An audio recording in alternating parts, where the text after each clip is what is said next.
계속 이어서 강의 진행하도록 하겠습니다.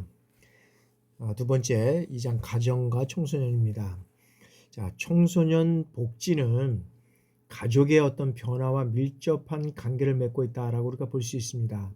자, 전통 사회에서 가족을 얘기할 때 가족은 어디라고 얘기하죠? 가족은 아동이라든지 그다음에 노인, 그다음에 장애인, 그다음에 환자, 이런 다른 사람의 어떤 보호를 필요로 하는 이런 사람들을 돌보는 기능을 비교적 우리가 효과적으로 수행해 왔다는 거죠. 전통사회에서는. 그런데 어떻게 됩니까? 최근에 가족 구조와 어떤 기능의 변화는 가족의 어떤 복지 기능에도 큰 영향을 주고 있다라고 우리가 볼 수 있습니다. 특히 이제 핵가족화, 그다음에 이혼율의 증가, 그다음에 출산율의 감소, 이런 것들로 인해서 가족 해체 현상을 불러일으키고 있다는 것이죠.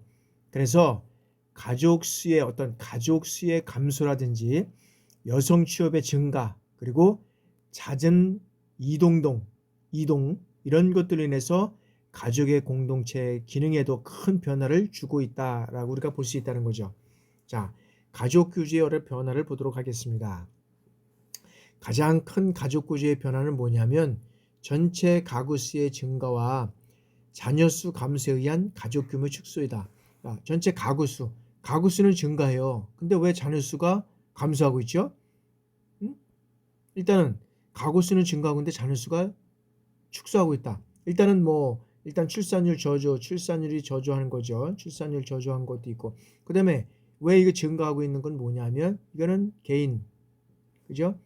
개인 가족, 이거 개인 어떤 그런 가정이 확대되고 있는 거죠. 핵가족화 뭐 이런 것들 되면서 그다음에 나홀로 가정, 이게 개인 가정이 확대되고 있는 거죠. 그러니까 부모 밑에서 우리가 핵가족이라면 부모와 그다음에 플러스 자녀가 이렇게 살아가는 이게 핵가족이잖아요. 근데 이제는 핵가족 자체가 아니고 부모는 부모, 그다음에 자녀는 별도로 여기에 들어서 하나의 어떤 가족, 이 가족을 어떤 말로 보면 세대를 구성해서 이제는 별도로 사는 이러한 것들로 인해서 여기는 전체 가구 수는 증가하고 있지만 자녀의 수에 있어서는 계속 감소하고 있다라고 우리가 보고 있다는 거죠. 자, 두 번째는 가족 기능의 변화입니다. 가족 기능의 변화는 여기서는 가족의 기능은 가족 생활 주기별로 상당한 차이가 우리가 난다라고 볼 수가 있다는 거죠. 자, 인간의 어떤 그런 생애 주기와 마찬가지로 인해서 가족 생활에서도 탄생에서 소멸까지 어떤 일련의 단계를 갖고 있는데 각 단계별도 이 발달급이 다르기 때문이다라고 우리가 볼 수 있다는 거죠. 그래서 실질적으로 보면 이 발달급이 다르기 때문이라고 우리가 볼 수 있는 건 뭐냐면 여러 가지 어떤 사회의 변동에 따라서 여러 가지 어떤 지금은 이제 뭐 과거에는 우리가 보면은 우리의 부모의 세대를 보면 거의 자녀를 6에서 뭐 7명 정도 이렇게 낳았다는 거죠. 근데 지금 보니까 우리의 부모 세대, 이 부모 세대는 그렇고, 그다음에 우리의 세대는 어떤 면에서는 2명에서 뭐 많이 나면 3명도 날 수도 있고, 뭐 3명도 날 수도 있고, 기본이 2명인 것 같아요. 근데 우리 자녀에 대해서는 이제는 1명 이렇게 간다는 거죠. 1명도 아니고 0점 요번에는 뭐 6 정도의 어떤 그런 출산율을 기록하고 있다. 1%도 안 됩니다. 0.6, 0.7% 이렇게 되고 있다는 거죠. 그러니까는 아까도 말씀드렸지만은 어떤 가족 수는 증대하고 있는데 여기에서는 출산율은 감소하고 있다. 그다음에 인원수는 감소하고 있다. 이런 이제 측면이 돼 가고 있다는 거죠. 그래서 가족 기능의 어떤 수행은 가족의 어떤 유형에 따라서 달라지는데 우리나라 가족의 기능 수행은 전반적으로 낮을 뿐만 아니라 부자 가정과 모자 가정 그리고 해체 가정은 더욱 낮은 것으로 나타나고 있다라고 우리가 볼 수 있다는 거죠. 여기서 우리가 뭐 다 알겠지만 여러분들, 부자 가정은 어떤 가정이라고 하니까 부자 가정은 여기는 아버지 플러스 아들, 이게 이제 부자 가정이고요. 모자 가정은 뭡니까? 이거는 여성은 부모지요. 여성과 어떤 부양해야 할 어떤 미성년 자녀만으로 이루어진 가정. 여성이 부양해야 할 어떤 미성년 자녀만으로 이루어진 가정을 우리가 모자 가정이라고 한다. 그리고 해체 가정은 뭐냐면 해체 가정은 각종 이혼이나 각종 어떤 사망으로 인해서 한 명이 남든지 이 가정 자체가 해체되는 거죠. 부모가 혼자 남든지 뭐 예를 들어서 모가 혼자 남든지 자녀가 혼자 남든지 뭐 이런 어떤 가정들로 인해서 우리가 해체 가정이 자꾸 더욱 이런 나타나고 있다는 거죠. 자, 그런 측면에서 자, 우리나라의 어떤 일반 가구는 부부와 자녀가 동거하고 있음으로 인해서 신체적 및 정서적 부양 기능과 사회 보장 기능은 높다고 볼 수가 있습니다. 그러나 여가와 이런 휴식 기능, 여기에 따라서 어떤 가족 기능은 상당히 낮은 이런 기능 수행의 문제점을 가지고 있다라고 우리가 보고 있다는 거죠. 그래서 실적으로 보면 우리가 부모와 자녀 간에 어떤 동거하고 있음으로써 신체적 정서적으로는 어떤 면에서는 사회보장 기능이 높다고 할 수 있겠지만 여가와 휴식에 있어서는 여기에서는 어떤 그 기능을 수행하지 못하고 있다. 그럼 이건 뭐냐면 우리 부모의 세대는 보면은 일만 했습니다. 그 보고 자라는 우리의 자녀들, 우리 그 나죠, 나 우리 가정. 나도 보면은 어떤 면에서는 이 여가와 휴식을 잘 못하고 있는 거예요. 열심히 일을 하고 있는 거죠. 근데 이제 요게 가면서 자녀 시대에는 어떻게 돼요? 이제는 열심히 일하는 것도 어떤 면에서 중요하지만 일보다는 어떻게 돼요? 이제는 어떤 면에서 힐링 시대, 예? 이제 여행하는 시대, 나만의 이제 어떤 여행을 갖고 나만의 어떤 그런 시간을 갖는 시대로 이제 변해가고 있다는 거죠. 그러니까 요 자녀는 이렇게 하고 있는데 이 부모하고 플러스 자녀하고의 이런 어떤 시간을 잘 못하고 있다는 거죠. 지금 이제 그래도 우리 시대에는 이렇게 좀 많이 하려고 해도 보니까는 참 자녀들하고도 같이 밥 먹는 시간이 그렇게 많지가 않고요. 같이 어떤 면에서는 외식을 하더라도 외식 날짜를 잡고 시간을 정하는 것도 그렇게 또 만만치가 않습니다. 다 바쁜 시기를 살아가고 있어요. 그리고 더욱더 여행을 간다 그러면 이거는 거의 진짜 뭐 몇 달 전에나 예약을 해놔야지만 그런 시간을 뺄 수 있는 이러한 우리가 시대를 살아가고 있다는 거죠. 그래서 우리가 가족 기능이 엄청나게 변함으로 인해서 이제는 가족도 이제는 이제 뒤에도 나오겠지만 이제 어떤 면에서 보면 자, 해체 가족은 모든 측면에서 일반 가구와 비교할 때 어떻게 돼요? 가족 기능이 약하지요. 그리고 여가와 휴식 기능, 그다음에 경제적 부양 기능, 그다음에 사회 보장 기능 이런 것들이 전반적으로 여기는 해체 가족은 취약할 수밖에 없다. 왜? 뭐 혼자 살든가 부모 중에서 뭐 혼자 뭐 부나 뭐 혼자 살든가 뭐 자녀 혼자 살든가 이런 걸로 인해서 여기에서는 이런 어떤 그런 그 사회적으로 우리가 누려야 할 여러 가지 어떤 그런 사항들이 또 못 누리우고 그럼으로 인해서 사회는 가족은 더욱더 갈등 관계라든지 이런 측면에서 이루어져 가고 있는 것들을 우리가 보고 있다라고 하는 거죠. 그래서 요즘에는 자, 어떤 면에서는 자, 돈도 많이 벌어야 하는 것도 중요하지만 그 돈을 어떻게 써야 하는 것이 상당히 중요한 거로 우리가 볼 수 있다. 왜? 요즘에 우리의 사회는 보면은 돈, 즉 머니를 가지고만 다 판단하고 있는 것 같아요. 직장을 다녀서도 직장에서 얼마를 벌니, 얼마를 받니, 뭐 이런 것들 돈만 가지고 그냥 따지게 되는 거죠. 그러다 보니까 사회가 어떻게 돼요? 어떤 면에서 보면 이 돈과 관련돼서 사람을 죽이고 어떤 면은 부모와 부모 간에 그다음에 자녀 간에 뭐 이런 것들 그다음에 어떤 주변의 이웃 간의 관계 뭐 이런 것들이 다 지금 이 돈하고의 관계되어 있는 사항입니다. 지금 사회적으로 많이 큰 이슈가 되고 있는 모 여인 어떤 그런 계곡의 어떤 그런 사건으로 인해서 지금 사회적으로 큰 이슈가 되고 있는데 뭐 이런 것뿐만 아니라 지금 보험 관계라든지 이런 것들이 다 돈하고의 관계되고 있다 보니까 우리의 삶이 실질적으로 보면 과거에는 그런 돈이 좀 부족해도 가족 관계의 어떤 그런 그 친밀성, 그런 어떤 가족 간의 끈끈한 그런 어떤 정 이런 것들이 있었는데 이제는 그런 것들조차가 이제 없어져 가는 시대가 됐다는 거죠. 그래서 참 우리나라의 어떤 초코파이 선전할 때 보면 그게 뭡니까? 정이잖아요, 정. 응? 정. 그래서 지금도 꼭 초코파이 나온 거 보면 그 정에서 나온 초코파이 어디서 나온 건 뭐 회사를 얘기를 하긴 뭐하지만은 제일 맛있는 것 같아요. 그러니까 우리나라엔 정이 있었는데 지금은 이 정보다는 돈과 관련돼서 모든 것들을 판단하다 보니까 사람의 목숨까지도 돈과 관련된 이러한 측면에서 우리의 가정을 우리의 엿볼 수 있다라고 볼 수 있다는 거죠. 자, 이제는 가족 관계의 어떤 우리가 변화를 한번 살펴보도록 하겠습니다. 이 가족의 어떤 그런 가족 관계의 어떤 변화를 우리가 한번 살펴보면 자, 첫 번째는 뭐냐면 자, 직계 가족의 감소, 그다음에 핵 가족의 증가로 인해서 부부 중심 가족이 확산되고 있다라고 우리가 보고 있잖아요. 그래서 우리가 이 직계 가족을 우리가 얘기할 때 보면 우리가 직계 가족은 직계 혈족이라고 하잖아요. 그래서 우리가 직계 가족은 직계 가족은 우리가 헷갈릴 수도 있는데 이거예요. 직계 존속하고 그다음에 직계 비속이죠, 비속. 비속. 그래서 직계 존속이라는 것은 나부터 시작하면 나를 기준으로 했을 때를 보면은 이 나를 기준으로 했을 때 보면 누구예요? 윗사람. 그래서 우리가 아버지, 어머니, 그다음에 할아버지, 할머니, 윗사람. 직계 비속은 나를 중심으로 했을 때 보면 이 아랫사람, 아들, 딸, 손자, 손녀. 이게 이제 비속이라는 거죠. 그래서 왜냐하면 이제 직계 비속이 왜 감소합니까? 뭐 자녀를 낳지를 않고 뭐 그러니까는 이제 자꾸 옛날 같으면 뭐 과거 뭐 6명, 7명씩 뭐 8명, 9명씩 낳고 뭐 10명씩 낳은 경우도 있겠지만 지금은 뭐 한 명, 뭐 그것도 많이 낳으면 한 명 낳지만 0.6에서 7 정도 이렇게 지금 난다는 거죠. 그러다 보니까 감소하고 그다음에 핵가족은 아까 뭐라 그랬죠? 이 부부와 그다음에 아들, 뭐 자녀 이게 사는 게 핵가족이라 했잖아요. 그러면 이게 이제 어떻게 돼요? 변화가고 있어요. 부부 중심 가족이 이제는 확산되고 있다는 거죠. 그러니까 자녀도 있지만 자녀도 어떻게 돼요? 이제는 하나의 세대주로 나가고 있다는 거죠. 그래서 우리나라의 어떤 가구 수는 증가하고 있지만 이 가구 수는 증가하고 있지만 자녀의 수는 사람의 수는 감소하고 있다는 거죠. 자, 그런 측면에서 우리가 이제 가족의 이제 변화가 이렇게 이루어가지고 가고 있고요. 그다음에 자, 가족 관계의 변화는 이제 주택의 구입이라든지 이사 이런 것들에 대해서 가정의 어떤 큰 일을 결정할 때에는 누구의 의견을 따랐습니까?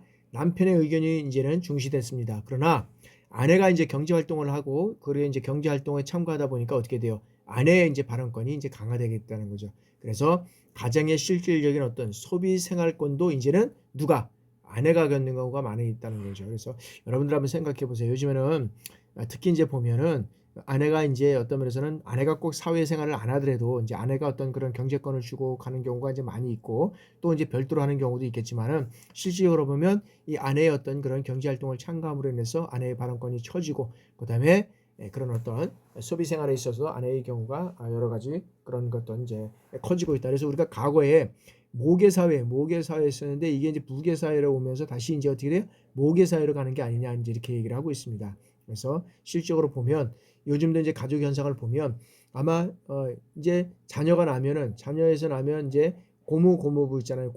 응?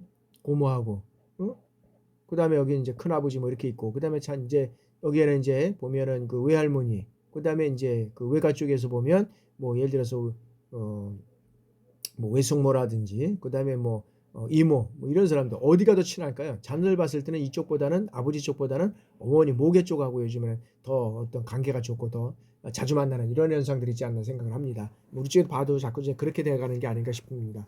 자, 부부관계의 변화에도 이제 여러 가지 어떤 변화에도 불구하고 요즘 남편의 가사 참여는 이 가사 참여는 제한되어 있고 그다음에 뭐 자녀 돌보기 그다음에 청소 식사 뭐 설거지 이런 것들의 어떤 면에서 보면 남편들의 참여가 늘고는 있지만 아직까지 가사노동은 누가요? 아내가 하고 있죠. 아내가 맡고 있다는 거죠.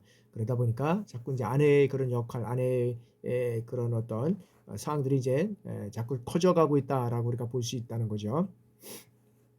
자, 가족 관계도 이런 가족 관계가 이제는 가장 중심에서 어떻게 해요?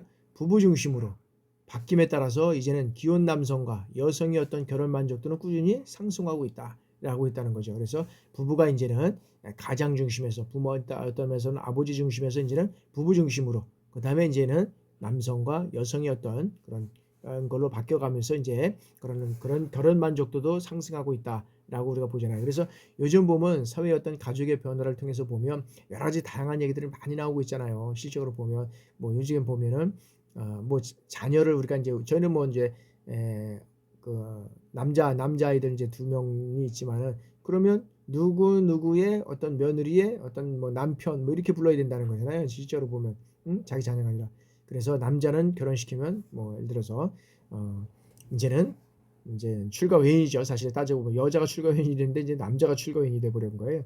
그러다 보니까 이제 실질적으로 보면 어떤 여성의 역할들이 이제 더 강화되고 있는 그런 측면을 우리가 보고 있다. 자, 부부간의 친밀도와 결혼 만족도는 대체적으로 어떻게 돼요? 뭐 당연하죠. 신혼기에 가장 높고 이제 자녀 양육기 이때는 상당히 여러 가지 어떤 그런 측면에서 보면 뭐 교육관의 관계 어떤 여러 가지 측면에서 보면 이 부부간의 관계가 이제 좀 낮아져요. 관계가 자꾸 이제 만족도가 지금 낮아지는 거죠. 그리고 또 가장 또 어떤 면에서는 바쁠 때 자녀와 어떤 그런 겹치잖아요. 교육기하고. 그러다 보니까 낮아지다가 이제 자녀가 이제 대학을 졸업하고 이제 직장을 다니고 이제 어떤 노년기에 들어서 이제 다시 높아지는 것을 볼 수 있습니다. 이제 우리도 보면은 그런 것 같아요. 자녀 교육 때는 여러 가지 어떤 신경 써야 되고 뭐 많은 역할들을 해야 되니까 참 어려웠던 것 같아요. 그러나 자녀 이런 교육의 어떤 부부들에게 주어지는 어떤 주된 관심은 뭐냐면 자녀 교육, 특히 어떤 학업 성적, 그다음에 부부의 어떤 결혼 만족도, 여기에 큰 만족도를 준다. 자녀 교육이 어떤 자녀 교육이라든지 학업 성적 이런 것들이 부부의 어떤 결혼 만족도에 큰 영향을 줬다. 그래서 자녀가 뭐 어떤 교육을 뭐 공부를 잘한다든지 좋은 대학에 갔다든지 뭐 좋은 직장에 다녔든지 이러면 부부의 결혼 만족도가 높아지는 거고, 그렇지 않을 경우는 떨어진다는 거죠. 그러나 자녀를 그러한 존재로만 보면 안 된다는 거죠. 우리 자녀는 기다려보고 지켜봐주고 그다음에 또 그런 측면에서 우리가 봐야 된다는 거죠. 그리고 격려해주고 그런 측면에서 우리가 자녀들을 봐야 된다라는 거죠. 자, 부부 관계는 자, 부모와 자녀의 관계에 어떤 면에서는 영향을 주고, 그다음에 부모와 자녀의 관계가 또 부부 관계에 영향을 줄 수도 있다는 거죠. 당연하죠. 이건 서로 간의 관계이기 때문에 영향을 줄 수밖에 없습니다. 그리고 우리가 뭐 과거 같으면 이제 과거도 그랬지만은 자, 부모에서 이 자녀가 결혼을 했다고 해서 뚝 떨어지면 좋겠잖아요. 근데 그렇지 않단 말이죠. 누구 외지로? 외가 외지로 쪽에서 이제 아이들이 이제 다시 돌아와서 출산을 하게 되면 여기에서 보면 외할머니가 이제 이렇게 부모를 이제 예전에 친손자에게서 뭐 친할머니가 봐주는데 이번에는 외손자들이 이렇게 외할머니들이 많이 봐주시는 경우가 많이 있는 것 같아요. 그러면서 여기에서 부부 관계가 어떻게 됩니까? 이제 또 양성 평등화되고 있고, 그다음에 자녀 양육 태도는 어떻게 돼요?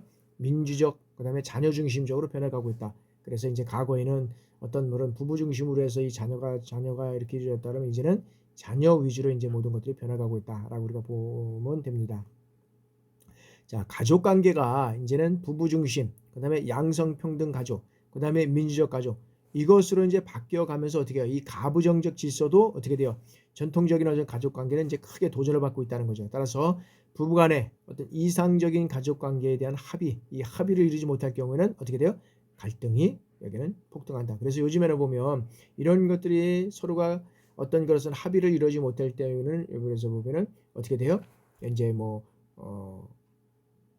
그 이혼 문제, 이혼이 이제 이렇게 대두가 되는 이런 현상들이 많이 있죠. 처음부터 이제 이혼하자 그러는 건 아니지만 이런 갈등으로 인해서 상당히 이제 뭐 어떤 그런 외부적인 어떤 요소들이 이제 막 이런 것들이 나타나잖아요. 이제 그런 면에서 이제 이런 것들이 이제 이루어져 간다는 거죠. 그래서 우리가 실질적으로 가족 관계 중에서 제일 중요한 것은 일단은 부부 중심으로 이루어져 가야 된다. 부부 중심.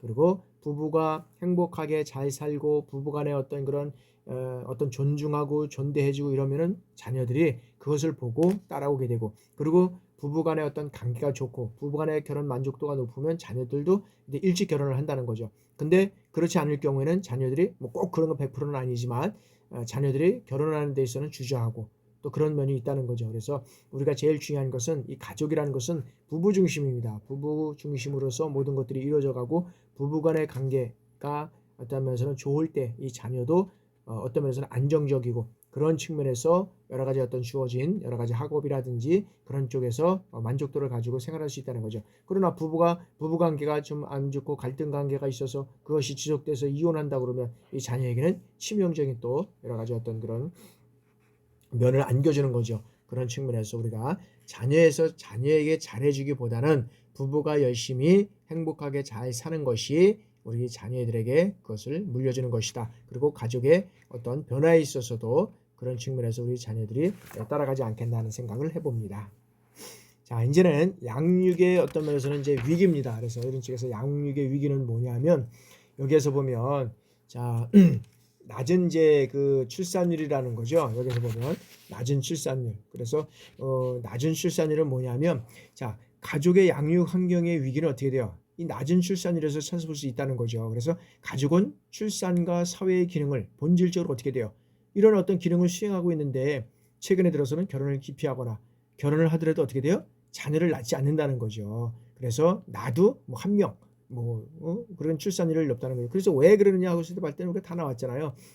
돌봄 속에서 이 학생들을 돌봐야 되는데 돌보기가 좀 어렵다. 그다음에는 어떤 교육을 시켜야 되는데 교육비가 너무 많이 든다. 그다음에 교육하다 보니까 여러 가지 주택 구입하는 데서는 어렵다. 뭐 이런 어떤 여러 가지. 그다음에 이제 따지고 보면 이제 자기 어떤 그런 생활하는 데서 보면 여러 가지 어떤 불편함이 있다. 뭐 이런 측면에서 출산율이 저조하고 어려운 건이 있다라고 우리가 볼 수 있다는 거죠.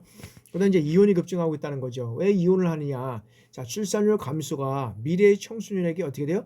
양육 환경의 위기라면 부모의 이혼은 현재 자녀의 어떤 양육 환경에 실질적인 영향을 줄 수밖에 없다는 거죠. 그래서 이혼은 사망보다도 훨씬 이러한 중요한 가족 해체의 어떤 요인이 될 수 있다라고 우리가 볼 수 있다는 거죠. 그리고 자, 이혼은 부부 관계나 어떤 부모와 자녀 관계 여기에서 어떤 면에서는 여기는 이혼 후에 장려 양육 문제로 인해서 이제는 사회 문제화가 된다는 거죠. 그래서 과거에는 자, 부부가 이혼을 하면서 서로 어떻게 돼요? 장려 양육권을 주장했습니다. 지금도 보면 뭐 주장하는 데도 있겠지만, 근데 최근에는 어떻게 돼요? 서로 기피한다는 거죠. 안 가지는 게 아니라 자녀들을 어떤 양육 문제에서 회피하려 한다는 거죠. 그리고 방임하고 뭐 이런 어떤 면에 따라서 보면 이 자녀들은 어떻게 됩니까? 상당한 어떤 생존의 위험을 느끼는 이런 측면이 있다는 거죠. 그래서 자녀가 이혼을 하게 되면 부모가 이혼을 하게 되면 자녀는 여러 가지 어떤 그런 정서적인 그런 어떤 면에서는 확대가 되는 거죠. 정서적인 그런 측면에서 우리가 살아갈 수밖에 없다는 거죠. 그래서 우리가 가족의 어떤 면에서는 위기는 가족의 위기는 부부의 위기다. 이렇게 측면에서 우리가 볼 수 있다. 그래서 자, 이혼의 증거는 어떻게 돼요? 또 재혼의 증가로 이어지는데 여기는 친부모가 아닌 계부, 계모 뭐 이런 것들을 통해서 이제 청소년을 이제 양육을 하잖아요. 그러면 어떻게 돼요? 한 가족에 살면서 여기에는 또 갈등 관계가 일어날 수밖에 없다는 거죠. 그런 일로 일어날 수 있고, 자, 부부간에 이제 갈등이 증대되는 건 어떻게 되시냐? 자, 가부장제 가족이 이제는 어떻게 부부 중심 가족으로 바뀌면서 잠재적으로 가족 갈등이 이제 표출되고 있고요. 그리고 최근에 이제 부부간의 어떤 성격 문제라든지 경제적 문제, 자녀 문제 이런 것들은 이제 갈등을 일으키게 되는 경우가 많이 있다는 거죠. 그래서 배우자의 어떤 외도와 같은 이런 어떤 결정적 문제가 생기면 어떻게 돼요? 폭력, 가정 폭력이 생기고, 그 다음에 별거가 생기고, 그 다음에 이제 이혼으로 가는 이러한 이제 추세가 된다는 거죠. 그래서 부부간의 갈등은 부부간의 폭력을 표출되는 어떤 그런 이제 요소가 된다는 거죠. 그래서 특히 이제 남편에 의한 어떤 부인 학대가 심각한 수준으로 일어날 수 있다는 거죠. 그래서 가정 폭력의 어떤 주된 가해자는 누구지만 남편이잖아요. 근데 최근에는 아내의 어떤 그런 남편의 확대도 엄청나게 늘어나고 있다는 것을 우리가 보고 있다는 거죠. 자, 다음에는 이제 가족 해체가 증가하고 있다는 거죠. 자, 가족 해체의 증가는 뭐냐면, 자, 가족의 갈등은 결국 어떻게 돼요? 가족 해체로 이어지고 있다는 거죠. 그래서 최근에 급등하는 어떤 이혼과 별거에 의한 이 가족 해체가 있는데, 배우자의 어떤 부정행위, 이 가족에는 부정행위예요, 부정행위, 부정행위. 그다음에 어떤 정서적인 이 책임감, 가족에 대한 어떤 책임감이 부족하고, 그다음에 어떤 경제적 부양 의무가 태만하다는 거죠. 결혼을 했는데도 불구하고 어떤 그런 경제적인 어떤 그런 그 가족의 여러 가지 어떤 생활을 하는 데 있어서 그런 것들이 진행이 안 된다 그러면 여기서 이제 또 가족 해체, 부부 간의 어떤 갈등이 초래되고 여기는 해체가 일어날 수 있다라는 거죠. 자, 다음에는 양육위기 청소년이 증가된다. 자, 부부의 이혼과 갈등으로 인해서 가족 해체는 곧 어떻게 돼요? 자, 모와 부자 가족의 어떤 증가를 가져온다는 거죠. 그죠? 부자 가족의 증가를 가져온다. 그리고 두 번째는 자, 전통적인 부부의 역할에서 남편은 어떻게 돼요? 저 수입원이 되고 아내는 장려 양육대로 인식이 되었습니다. 근데 부부 중에서 한 사람이 없는 어떤 부자 가족은 어떻게 돼요? 상실된 역할로 인해서 이제는 어려움을 겪게 된다는 거죠. 근데 과거는 하여튼간에 자, 부모 중에서 부모는 이 가장은 어떤 면에서는 외부에서 또 수입원이 됐다는 거죠. 여기는 뭐는 가정을 책임지는 거고. 근데 이제 요즘에는 부모가 이제 같이 이제 사회생활을 하게 되는 거죠. 여기에서 이제 느끼는 갈등도 있고, 또 그래서 우리가 아까 모자 가족은 뭐냐면, 자, 경제적인 어려움이 크고 부의 어떤 부재로 인해서 여기에는 과거에 어떻게 돼요? 역할 기대라든지 역할 수행 조정, 그다음에 자녀의 어떤 역할 혼란 이런 것들로 인해서 정서적 어려움이 우리가 클 수 있다라는 거죠. 자, 그리고 부자 가족은 뭐냐면, 자, 가사와 어떤 자녀 양육 이런 것 등에 있어서 어려움이 이제 크다는 거죠. 그리고 자녀도 어머니 상실로 인해서 발달상의 어떤 문제를 많이 경험하게 된다는 겁니다. 그래서 이거 이제 두 번째 장에서는 자, 이 가족에 있어서는 실질적으로 보면 우리가 가정과 청소년의 문제는 불가분의 관계다. 그래서 제일 중요한 것은 가정이 바로 세워야 된다. 가정이 바로 세우지 않고는 가정이 바로 세운 거는 뭐예요? 부부간에 부부가 하나 되는 거죠. 부부간의 마음이 맞아서 뭐 결혼을 했지만 가다 보면 여러 가지 갈등 문제가 있을 수 있고 그러나 그것은 자녀에게 보이면 안 된다는 거죠. 그래서 부부간의 문제는 부부간에 해결을 하고 그다음에 돌아와서 어떤 화목한 가정을 이뤄갈 때 자녀는 행복한 가정을 영위하고 안정된 생활 속에서 또 여러 가지 어떤 어려운 점이 친구 간에 또 여러 가지 생활하는 데서 어려움이 있지만 그 어려움 속에서 잠시 잠깐 떠날 수는 있지만 돌아온다는 거죠. 근데 부부가 갈등하고 분쟁하고 싸우고 이러면은 자녀는 어떻게 돼요? 외부로 나가서 어떻게 돼요? 다른 친구들과 여러 가지 어떤 사건으로 인해서 문제가 될 수 있다는 거죠. 그래서 우리가 제일 중요한 것은 가족과 청소년은 부부간의 문제에서 출발을 해야 된다라고 여러분들한테 말씀을 드릴 수 있습니다. 그러면 여기까지 이제 2장 가정과 청소년의 어떤 그런 사항들 우리가 변화 과정을 우리가 살펴봤고요. 이제 다음 시간에는 여기에서는 이제 우리가 2장까지 했잖아요. 그래서 3, 4, 5장까지 해가지고 이제 우리가 10주차에 진행하도록 하겠습니다. 여러분들 여기까지 강의 됐냐고 수고 많이 하셨고요. 다음 주도 한 주간 여러분들 아마 잘 또 지내보시고 다음 주에 뵙도록 하겠습니다. 여러분들 수고하셨습니다. 감사합니다.